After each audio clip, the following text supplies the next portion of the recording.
Welcome to another Glenbrook Podcast. This is the first in our new season. We've had a little break whilst we try and sort out our tech, which was fun. But we're back, all our tech is sorted out, and I'm really chuffed to have Suzanne Benson here today. Suzanne is a friend in Manchester in the professional world and is a new title, the National Head of Real Estate for Trowers and Hamlins.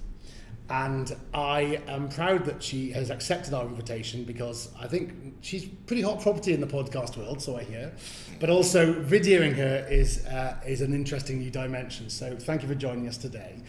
As usual, we're going to talk about Suzanne's career, her route to how she's got to where she is, and what she does at Trowers, and how she helps us. Because we don't work with Trowers and Hamlins, but we do work. You act for clients. I don't use the word against, but with us. We deliver projects together. Exactly, deliver projects. So we're going to start off by talking about what your role is today at Trowers and how did you get there, and tell us a bit about the news, because you're the first person in this role to have this job outside of London, is that right? That is correct. So in terms of where I am today, I think when we first met, I had recently taken over as head of the Manchester office for Trowers, so I've spent the last 8 years or so working very close to that team, which I am continuing to do, growing the team, growing our connections in Manchester, spending time with people like you. Growing out of that, my practice is real estate based. I have increasingly taken a role leading the national team, and then I officially took that over in November, so I'm very excited because that now means I'm coordinating the 4 offices. And how many staff in that team? 190. Wow. And where the 4 offices are? We have offices in Manchester, of course, London, Exeter and Birmingham. Hence the reason you were in Exeter yesterday. Absolutely, that's why I looked so tired. And you're quite a broad discipline in terms of you cover mixed-use projects, but talk about the sort of clients you work for. So we work for, as I said, a very broad mix. Historically, we are known very much for our public side of the practice. We have very strong roots working with our affordable housing clients, but growing out of that, particularly as across the sector, I'd say all types of providers do work a lot more closely these days. We increasingly work with household clients, private developers, investors, a lot more I think at the moment with the institutional investor side, who have a much more of a role in the affordable housing sector. So it is a very big mix, but we are obviously keen to talk today as well, aren't we, about the the impact that affordable side has. Well, I think affordable, we're going to hopefully get into some depth on that, but that's where we've come and met each other on affordable housing deals, isn't it? We've done 2 now, I think, in terms of that. And it's interesting because everything's becoming, the sector's becoming much more financially literate, I would say, in terms of understanding the financial proposition and the analysis of that and making sure that it's viable, whereas perhaps previously they weren't as familiar. So your role becoming more institutionalised probably helps that. Mm-hmm. So that's a big change, I think, in the last 10 years or so. So how did you end up, you've been at Trowers for 25 years, you said 24? 25, and you were 32, that's 32 years, you're only 32 now. So I know, child prodigy.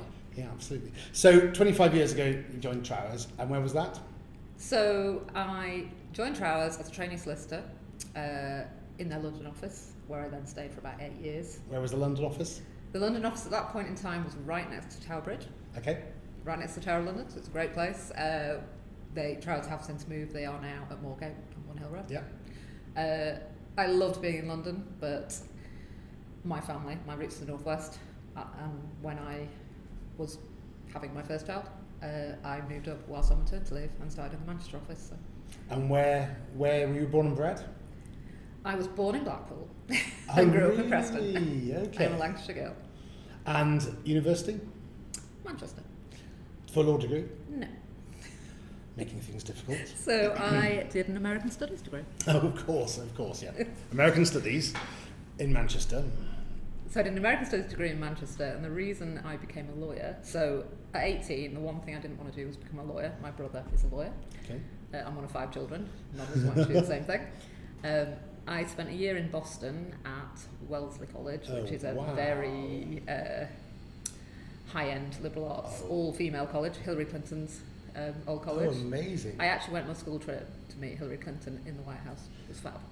So we found something out amazing. That is so cool. You're in Boston, okay. Yes. You weren't going to tell me that in the preparation. So gutted that I have a picture of me in the White House with Hillary Clinton, and when it was the election, I was all ready with my photo to give to my kids to take to primary school. And then obviously she lost, didn't she? Then some pretty bad way. So you did a year there? So I did a year there. I did some pre-law courses, and the one thing English schools teach very well is how to write an essay. So you can actually score very highly in an American university. So what I thought was amazing about that year was 1990s Manchester University. It was a very tough time, wasn't it, for the recruitment market? So it was always quite negative. Over in America, they were very privileged girls, but you'd speak to them and say, I'm going to be an intern at the White House, or I'm going to intern at NBC, and they absolutely were. There was no doubt in their mind. And I could hold my own, beat them all at their pre-law courses, which made me think a bit more broadly. So I came back for that. I think, in terms of turning points, that probably was a massive turning point for me in terms of giving me the confidence to think, well, actually, maybe I should do something that... So your horizon was extended from where perhaps... I think that we talked about preparing for this and turning points in your life and your career. That must have been the greatest turning point, I suppose. Yeah, I think it changed my perspective, and that's probably, the big difference between probably the attitudes of the two different countries at that point in time. That's really interesting. So you came back from Boston. I came back from Boston. I finished my degree. I did and this is actually why I work at Trowers. I did my postgrad in Preston and needed to work at the same time.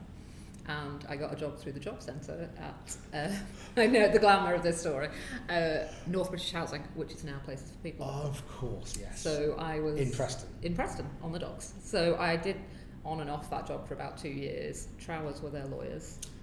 I see, it's all coming together. I did not get the job because Trowers were their lawyers, but I applied to Trowers because I recognised the name. I actually went to work in Manchester. And then it was more difficult to get a job in Manchester at that point in time than in London. Really?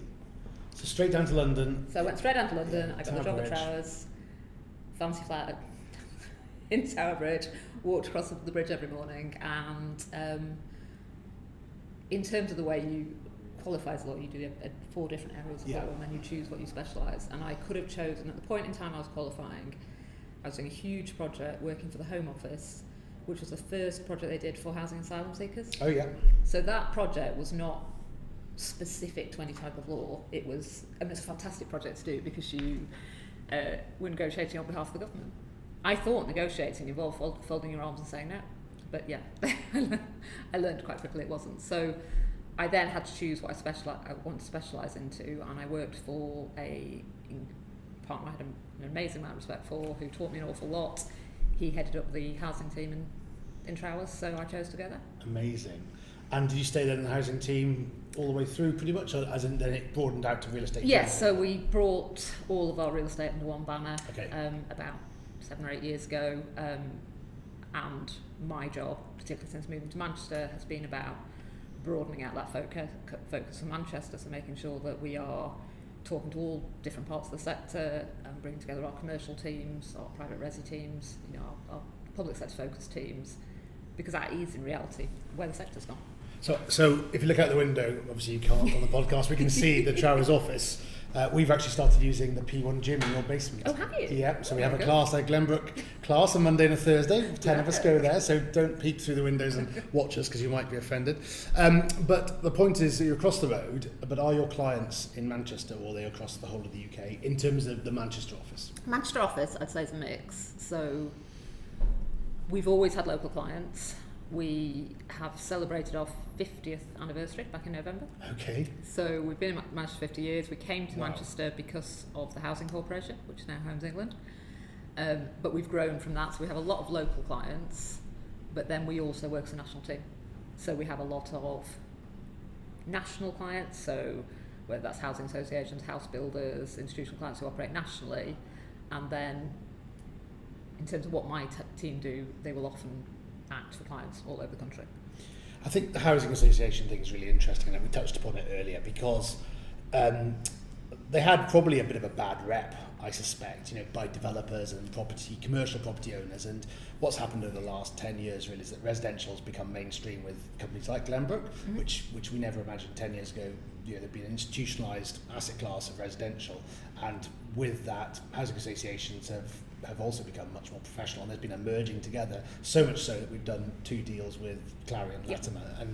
And what's changed in those 10 years for housing associations in terms of they were receiving transfer of stock from councils, but they've also been building their own product, but they've also doing commercial for-profit developments. What's changed, the key things that have changed in the last 10 years with housing associations?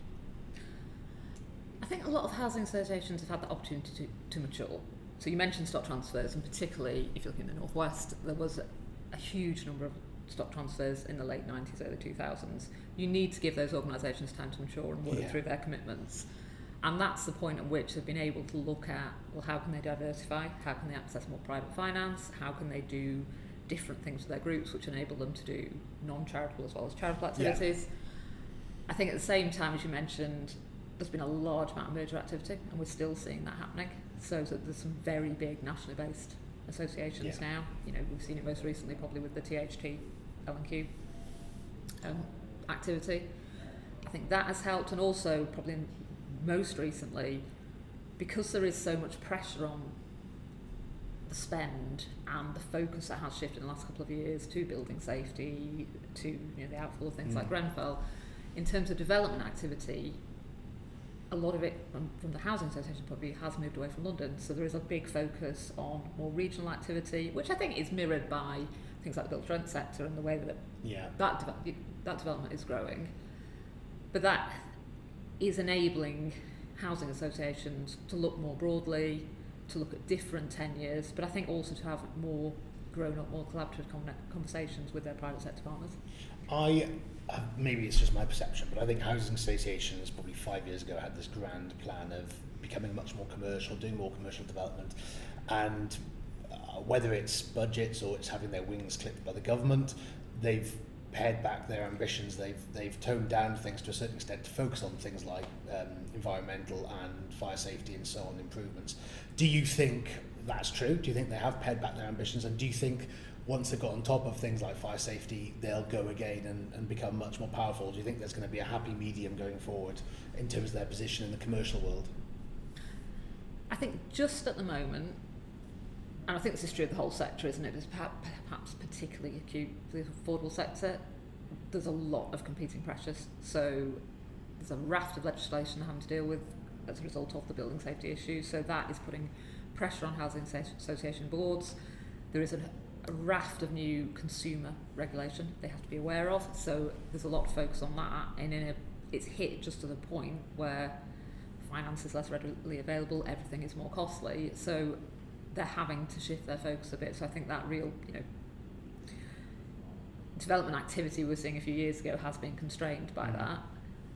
I think, like the sector as a whole, it's a pinch point, so it will ease. And I think that now's the point at which the sector, and it is, I would say, and I think people don't always see this about the affordable sector, but they are a brilliantly creative bunch. They have that ability, and if you think of many of the new things that get trialled, it often goes through the affordable sector. Absolutely. Because they have that ability to test things out. So they do attract creative people. And I think because they are challenged at the moment, that is driving creativity.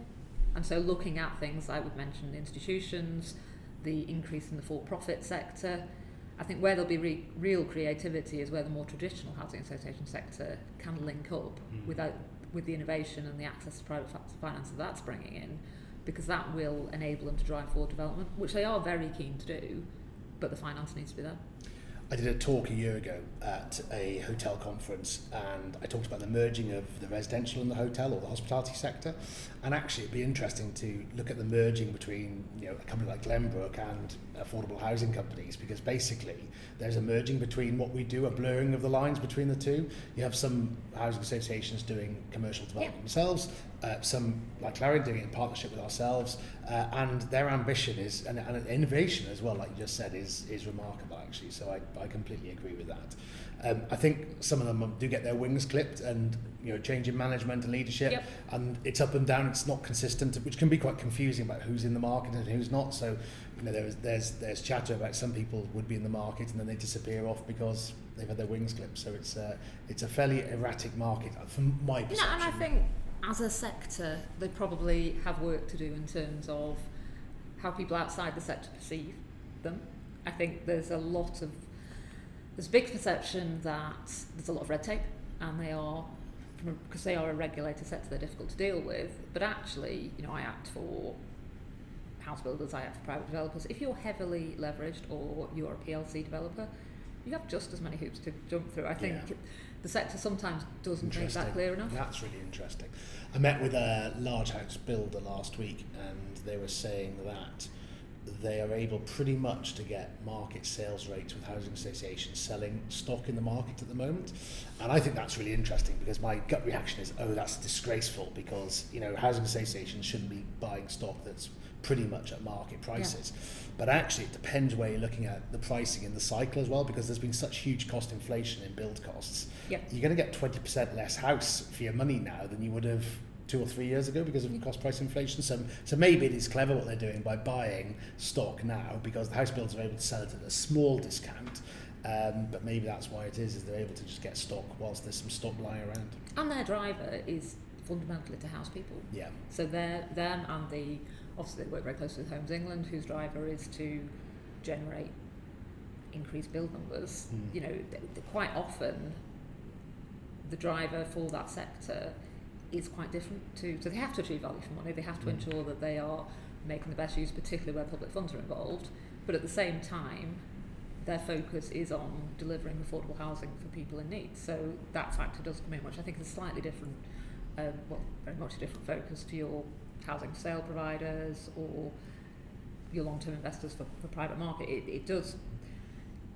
They do occupy a particular part of the market, and I think it is looking at how the jigsaw fits together. I think it's interesting, I look at a scheme that some housing associations do with shared equity, discounted market rent, proper affordable housing, and it petrifies me. The complexity, not only trying to build, design, fund, do the land deal, get the planning, then having to come up with those products. It's a very, very complex, the end of their business, the end bit, the consumer facing bit, is complex. That if you build to sell as a developer, you're fine, because you literally sell and you have a management company, or you're doing build to rent. It's reasonably easy as well. But housing associations do have, you say that it's perceived to be a lot of red tape, but just trying to look at a shared equity product we did at Grosvenor during 2008-9, when we had a lot of apartments on the waterfront of Liverpool. We looked trying to do that, and it was really complex. Is that something you're involved in developing those products and inventing those products and coming? So that is absolutely. So when I get to do the day job, that is what I do as a lawyer. So I have always worked with Homes England in their different iterations. So I work with them on the shared ownership lease. I work with them on the Help to Buy product.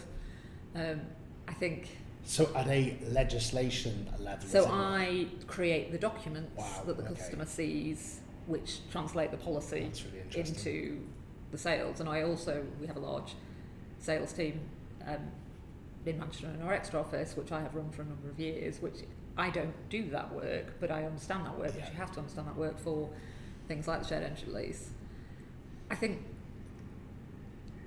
to me, it's a part of the market. So you have the whole of the market, and we don't really talk about that enough, do we, where you have customers who access it at different points, and probably at different points of their lives. And I think looking forward, our children are likely to live in a number of different tenures, because they're not going to be buying houses at 21, are they? Realistically, it's getting towards 40 now, isn't it? People can afford houses. So they're very likely to access your build to rent products, move into home ownerships, perhaps with one of the shared equity, shared ownership products, move forward into your standard for sale market, and then potentially be looking at the senior living market at the end of it. And I think all of that end product is customer facing, and it all needs to talk to each other. And I think in terms of looking forward and how all of the sectors need to develop, we need to focus on that more, because that dictates the front end of it, doesn't it? That dictates what you buy, what your scheme needs to look like, how you finance things. Well, I was going to talk about what does the next 10 years look like for housing associations, but one of the things I picked up today was that at the Chartered Institute of Housing dinner last night, Keir Starmer did the speech and said that when he gets into power, he's going to reform housing. I've never heard that before. And he's also going to build 1.5 million new homes during their term in office. Linked to looking back at the last 10 years with housing associations, then going forward, what changes can they do? Because it's not like everybody isn't working very hard trying to make the change at the moment. And Homes England, I'm working quite closely with them on a few things. And it's a massive lumbering organisation, but they are very good and they do a lot. What changes can Keir Starmer implement over the next, let's say, 10 years, or can the government implement? Because have they not tried everything? Well, I think the thing that is potentially going to be fascinating, assuming we have a Labour government come in, is if you look at what's happened in Manchester over recent years, we have had increased devolution of funding, and there is a Trailblazer deal which has an element of housing funding in it. A Labour government will have more of a commitment, it's probable, to the combined authority mayors. Part of their popularity can be attributed to that. Yeah. So it is very likely we're going to see more devolution under a Labour government. And I think that's where it starts to get really interesting, because you've already got a fully devolved housing power in London. So already Homes England and the GLA are working together quite often to deliver national programmes. We're starting to see it in Manchester, the expectation is that will grow. So if that continues to happen in different areas of the country, any government moving forward is going to have to be able to coordinate that. Because if you think of something like Help to Buy, when Help to Buy was announced, the powers had just moved forward in London. That then needed to be thought through. Well, how do you launch a national policy and then remember that you've got different pockets, you've got different funding? So I think part of that challenge is going to be, how do you drive local delivery via devolution to generate more? Potentially it could, because you've got more focus on local planning powers. So planning is one of the big issues, isn't it, in terms of delivery. Perhaps it might allow more flexibility, more forward-looking, because one of the criticisms of some of the historic grant funding programmes have been they're quite short-term, so they don't allow long-term projects, they don't allow long-term delivery. And I think to unlock real volume, you have to have quite significant projects. It cannot be relying on Section 106 small delivery. That's not going to carry on working, is it? So that bit's going to have to work. The other bit is looking forward. Obviously, we've got a lot of for-profit registered providers coming into the market. A lot of particularly the institutions, are creating their own. That has the potential to bring in a lot of money. There's people are always talking about the money being there. It's how you deploy it. So it's the creativity, isn't looking forward around, can those new providers who perhaps don't have all of the skills the existing providers have, or the private sector have, how can they work together in terms of delivery? Because I think if you're going to go for volume, it's going to have to be a joint effort. But we both know that Starmer gets in, right? Let's say Starmer gets in. Let's put our foot on the gas and let's accelerate housing delivery. How many large-scale schemes are there ready to go that are being held back? Yeah, there could be a real push straight away in every city, and a few thousand houses in the city centre could be provided. But across the whole country, that's less than 10,000 new homes, and there'd have to be something to sort out the viability gap straight away there. The next problem is the planning. You touched upon it. It's planning. And we're involved in a scheme which got refused planning last night at committee. And, that's now will go to appeal, I suspect, and that'll be another 18 months until we get a consent and cost and everything else. So I think it's getting kickstart now, but I think Homes England are doing a very good job of that. So the planning system, I know it's not your specialism necessarily, planning, but the planning system is a challenge. I don't have the answer. I'm not going to sit here and think I've got the answers, but your colleagues in the planning team, I suspect, are thinking, well, actually, it's a really difficult challenge and a mountain to climb that. And it is a question of skills and resource more than anything, isn't it? I think planning authorities are stretched. The cuts that the local authorities have seen have driven smaller scale staffing. There's quite understandably people tend to leave and go into the private sector because it's more attractive. Yeah. So they have a skills gap. And I was at a round table in Nippon a couple of years ago where the department was asking the question of what if we have money to deploy, what's the most important thing we could do? And I think the real answer to that is provide some level of centralised resource, centralised education to upskill, but also to increase the capacity of those teams, because that is where things are getting stuck, isn't it? And it is, it's not willful, it is the fact that people just don't have the capacity to do it. Well, resourcing, you talk about resourcing, it's a huge problem in the planning sector. There are no planners, there are planners, but they're spread very thinly, and this is combined now with massive cuts. If you look at the redundancies, look at Birmingham at the moment with their massive redundancies, and we're having more problems rather than sort of solving the problems. So I think the planning. What innovative things could housing associations do though in the next 10 years? A bit like shared ownership, because again, I don't think maybe shared ownership has been around a long time, but I think it came about in the last 10 years. Did it? 1970s. Okay. So, but it was pulled out of the bottom drawer, I presume, in terms of being an innovation or it certainly went widespread 10 years ago, or so, 2008, 7. Shared ownership has been the government's key affordable housing product, certainly in the last 10 years. Help to Buy obviously was a huge investment, but it wasn't an affordable product, it was a market stimulation product. Shared ownership is dependent on the lenders being supportive. So one of the challenges of shared ownership is to maintain a model that the high street lenders are happy with. So that is a lot of focus from the Homes England side goes on that. So every time you look at the terms of the lease, look at the requirements, that's a big discussion with the lenders because the whole model breaks down if the individual can't get funding. The government has tried to simplify approach on home ownership products for affordable housing, which is why there is this big focus on shared ownership.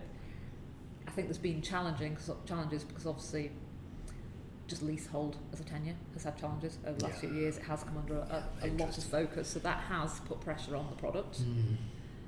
Whether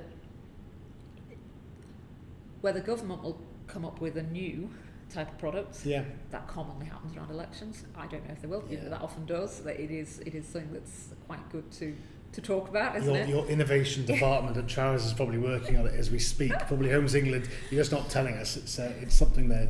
But I think it is in terms. So that's the type of work I've done for the last 20 years because of changes in regulation, because of the FCA having much more oversight, and because there is such an emphasis now on consumer regulation. It makes those kind of products more highly regulated and more difficult to launch. Your one that you did, Agrosis, in 2008, you probably couldn't do now without being fully FCA regulated. Really? So that has narrowed to shared equity. A mortgage-based product is now a very, very limited scope for housing associations to do. The scale has got to be there as well, in terms of like we were trying to do it with a couple of hundred apartments, and it was just the tail of that when people buy their equity out or buy the share out. The tail of those things is going to be massive, isn't it? It's going to be like final salary pensions in a way. It's going to be an administrative nightmare that isn't going to pay for itself particularly well. They go on for a long time. And I think part of the question for the affordable sector will be whether home ownership is long term the place they should be, because as home ownership becomes more and more expensive, one of the criticisms of leasehold is the challenge of affordability, particularly with everything we've seen coming out of building safety costs, that kind of thing. It does mean it's more and more difficult to characterise any home ownership product as an affordable product. So with the rise of things like the build-to-rent sector, I think there is a challenge around, should there be more of a focus with that? Should there be more of a focus about moving people between rental tenures? So you're moving out of affordable into a more standardised rental product. How do you link perhaps build-to-rent with a home ownership product? So I think that's where they're looking at the market as a whole. And then when you get to the end, towards the end, where we are, of someone's, are you looking at moving people into those, the more focused senior living products in order to free up more appropriate family housing? I think that's the conversation, and I think that's where affordable housing providers need to be, but also the private sector, because we are going to see an increased emphasis on that senior living market, because we're all getting older. one of the tools at the moment, the big problems we know are construction pricing at the moment. There's not a lot that Homes England and government can do there to encourage house building. It's just the cost is huge at the moment. It's gone up 50% or whatever over the last 5 years, 7 years. So it's huge problems with construction costs. But the one thing is now the interest rate on debt. And I know Homes England have been talking about a subsidised loan offering, but then there's all things to do with state aid, and it's a big circle. But again, none of these things get done quickly. Yeah. So Keir Starmer, and I think I've not heard any policies been announced or anything apart from that social would feature heavily in those 1.5 million homes that he would propose being built. But it's the private sector that invariably leads these things because they have to find the answers more than the public sector, the affordable housing sector. So it's going to be interesting because there is no one measure. Rents are not going to go up. Affordability is really struggling. Yields, the investment market's challenged because of interest rates. So we are in a difficult place, I think. So it's not easy. In terms of going back to your office and your offerings, what is the focus for the business at Trowers in terms of the next 10 years? Do you look at carry on doing more work where you're working at the moment, so for affordable housing companies, or are you looking for to go into private sector more? Or what do you think the growth in the market's going to be? So both out of my home office, but also obviously looking at nationally. At the moment, I'd say we have a very broad split in terms of that client base, which is helpful because obviously different operators in the market are doing different things at different times. We are often end up talking to clients who are new to market because particularly where they are looking to understand that public sector interface, the affordable interface, because that is something we have a very deep understanding of it, and that has been a very big focus for things like the institutions who are wanting to look at affordable housing as more of an asset class. I think we will see more of that in the next 10 years, but we are also seeing more of the more commercial, the retail sector, again, looking at how they can invest in resi and how they can look at build to rent, affordable student as different asset classes for investment. So a lot of our focus is how we can work with those providers. The other thing we do have, which is slightly unusual as a firm, is our international footprint is primarily based in the Middle East. Oh, really? So we have been, again, out in the Middle East since the 1970s. So we have offices out in Dubai, Abu Dhabi, Bahrain. Our most recent office opening is Malaysia, and we're working out of Singapore. So that brings in the international investment angle, and obviously in the Manchester market, that has been a huge part of the market. So what we're looking to do is how we can increase those links, particularly those links between the outside London offices and the international offices.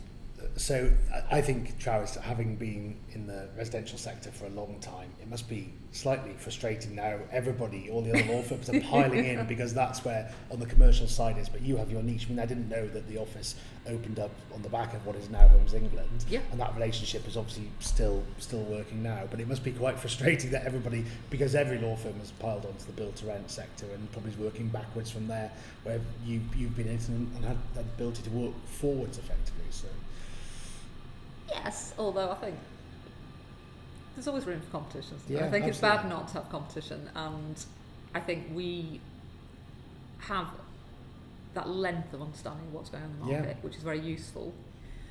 Quite often, because of what I do, I probably get about 4 phone calls a week from a variety of different people wanting to create a new home ownership product. If anyone who has that idea quite often finds their way to me, and I can often tell them why particular things won't work because it was tried in the late 90s and didn't work for this reason. Before, There are only about 4 ideas in housing, and I think it is that's what's always kept me at Trowers, is having the people around me who have that depth of understanding, which I'm not saying that the law firms don't have, of course they have, but I think the mix of different people and different specialisms, you mentioned things like subsidy and state aid earlier on, a lot of what we do, it's absolutely imperative to understand that, to understand the procurement regime, to have all of that in one place is what keeps me working for the same firm for the last 24 years, because I think it is really valuable and it really helps when you're talking to clients.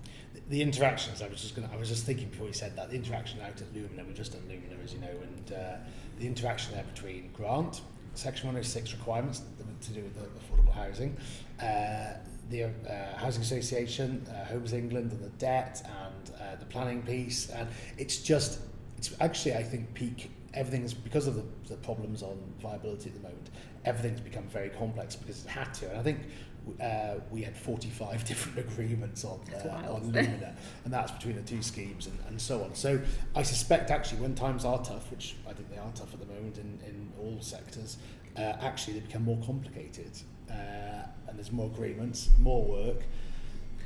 And it slows things down to a certain extent. There's less green fields, isn't there? That's there's a lot of focus to the GMCA funding at the moment. We're working with GMCA, they are focused on the brownfield funding. Yeah.